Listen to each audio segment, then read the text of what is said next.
இன்னைக்கு பாத்தீங்கன்னா புதுச்சேரி மாநிலத்தில் அரசு பள்ளிகளில் எந்த ஐஏஎஸ் ஆபிசர் பிள்ளையோ இல்ல மந்திரி பிள்ளையோ இல்ல அதிகாரி பிள்ளையோ படிக்கல. எல்லா கூலி தொழிலாளி பிள்ளை, விவசாயி பிள்ளை, பாட்டாளி மக்கள் பிச்சு பிள்ளை மற்றும் வறுமை கோட்டுக்கு உள்ள பிள்ளைகள் தான் படிக்கிறாங்க. அப்போ அப்பேற்பட்ட பிள்ளைகளுடைய பாதுகாப்பை கல்வியையும் பலப்படுத்த வேண்டியது நம்முடைய அரசுடைய கடமை. பக்கத்தில் இருக்கிற தமிழக மாநிலத்தில் 3970 சதுர கிலோமீட்டர்ல பரப்பளவில் 7 ஐஏஎஸ் ஆபிசர் தான் இருக்காங்க. ஆனா புதுச்சேரியில் அதை விட 8ல் 1 பங்கு உள்ள சின்ன மாநிலம் 492 சதுர கிலோமீட்டர்ல புதுச்சேரியில் கிட்டத்தட்ட 20க்கும் மேற்பட்ட ஐஏஎஸ் ஆபிசர் இருக்காங்க. அது மட்டும் இல்ல, சீஃப் செக்ரட்டரி ஆபீஸ்ல போற பட்ஜெட் எஸ்டிமேட்ல 40 கோடி ரூபாய் ஐஏஎஸ் ஆபிசருடைய சம்பளத்துக்கும் 270 தலைமைச் செயலகத்தில் இருக்கிற பணியாளர்களுக்கும் ஒதுக்கப்படுது. அது இல்லாம அவங்களுக்கு காரு இத்தியாதி, பங்களா, பிளைட் டிக்கெட்டு, டிரான்ஸ்போர்ட் அலவன்ஸ் எல்லாத்தையும் கொடுக்குறோம். எதுக்காக கொடுக்குறோம்? மத்திய அரசாங்க பாரத பிரதமர் திரு நரேந்திர தாமோதர் மோடி ஐயா எதுக்காக கொடுக்குறாரு? அவங்க சிறப்பாக வேலை செஞ்சு இந்தியாவிலே நம்பர் 1 ஸ்டேட்டா புதுச்சேரி மாநிலத்தை மாத்தி காட்டுவங்களுக்காக தான் இவ்வளவு பெரிய பணத்தையும் கொடுக்குறாங்க. ஆனா இங்க கல்வி தொடங்கி கிட்டத்தட்ட 15 நாட்களுக்கும் மேல ஆகி இது வரைக்கும் அரசு பள்ளியில் இருக்கிற பிள்ளைகளுக்கு யூனிஃபார்ம் கொடுக்கப்படல. தமிழ் எங்கள் உயிர், தமிழ் எங்கள் தேசம் சொல்ற இந்த தமிழ் புக் கூட எந்த பிள்ளைங்களுக்கு கொடுக்கல.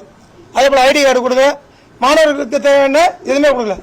ஏன்னா எல்லா அதிகாரிகள் ஆகட்டும், அமைச்சர்கள் ஆகட்டும் மற்றும் எல்லா பேரண்ட்ஸ் ஆகட்டும் எல்லாருக்குமே தெரியும் யூனிஃபார்ம்ன்றது பிள்ளைகள் வளர்ற பருவம். ஏன்னா இந்த வருஷம் போடுற யூனிஃபார்ம் அடுத்த வருஷம் சரியா இருக்காது. அப்போ ஈத்துக்கு நிற்கும். ஒரு பிள்ளையும் எனது தொகுதியான திருப்பூரில் யூனிஃபார்ம் போட்டு ஈத்துன்னு வரும்போது பார்க்கும்போது ஏன் யூனிஃபார்ம் எப்படி இருக்குதுன்னா இன்னும் யூனிஃபார்ம் கொடுக்கலன்றாங்க. அது காரணம் கேட்டால் நாங்கள் எஜுகேஷன் ஜம்ப் போர்ட்டில் இப்போதான் அப்ளை பண்ணியிருக்கணும். அப்போ ஜம்ப் போர்ட்டில் நீ அப்ளை பண்றது ஜம்ப் போர்ட்டில் போட்டதெல்லாம் எதுக்காக? மக்களுக்கு நலத்திட்டங்கள் முறையே சென்றடையணும், நீதி அடிப்படையில் எல்லாருக்கும் போய் சேரணும் தான் எல்லாம் செய்யறாங்க. இந்த அதிகாரிகளுக்கு இத்தனை தேதி ஸ்கூல் திறக்க போறாங்கன்னு தெரியும். அப்படி இருந்து இந்த வேலையை தாமதமா இருக்கிறதுக்கு காரணம் அந்த அதிகாரிகள் மேல கண்டிப்பா நடவடிக்கை எடுக்கணும். அதே போல புதுச்சேரி மாநிலத்தில் பாத்தீங்கன்னா இந்த லிங்க் ஃபைல் சொல்லுவாங்க.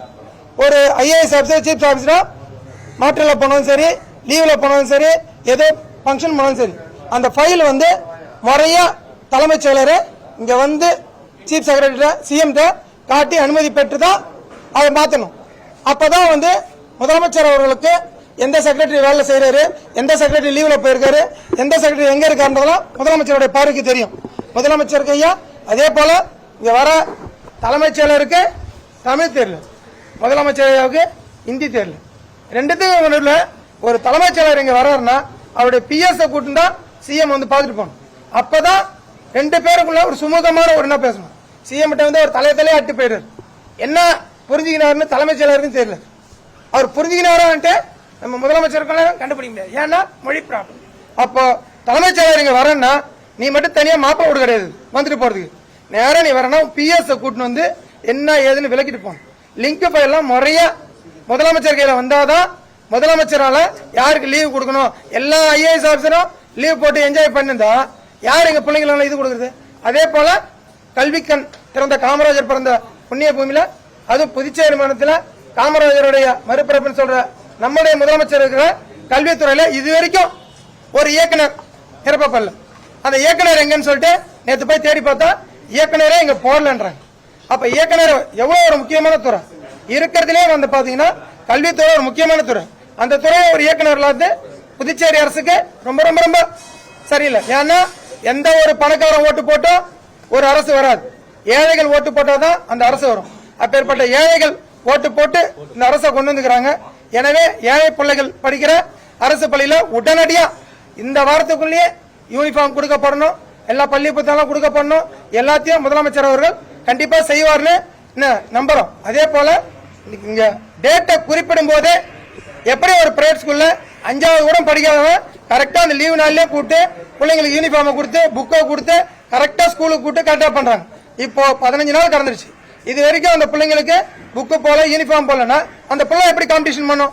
எக்ஸாம் எல்லாருக்கும், அது பிரைவேட் ஸ்கூலா இருந்தாலும் சரி, அரசு பள்ளியா இருந்தாலும் சரி, எல்லாருக்கும் சேர்த்து எக்ஸாம் டேட்டு ஒரே டேட் தான். அந்த ஒரே டேட் கொடுக்கும்போது நீ ஒரே ஈக்குவல் கொடுத்தாதான் அந்த பிள்ளைங்க மேல பள்ளிகள் நோக்கம் என்ன, எல்லாரும் யூனிஃபார்ம் கொடுக்கறது நோக்கம் என்ன? யூனிஃபார்ம்ன்றது ஏற்றத்தாழ்வு இல்லாம எல்லா பிள்ளையும் ஒரே மாதிரி வரன்றதுக்காக தான் யூனிஃபார்ம் கொடுக்குறோம். முதலமைச்சர் அவர்கள் உடனே அதிகாரியை பார்த்தாரு, அதிகாரியை கூட்டு பேசி நான் இந்த வாரத்தில் கொடுக்குறேன்னு சொல்லிக்கிறேன். இந்த வாரத்தில் அதிகாரிகள் கொடுக்க காலதாமதம் பண்ணிக்கிட்டே இருந்தாங்கன்னா அடுத்த வாரத்தில் தமிழக வெற்றி கழகம் நிச்சயமா வீதியில் இறங்கி மக்களுக்காக போராடுன்றதை தாழ்மையோடு தெரிவிச்சுக்கிறேன். நன்றி.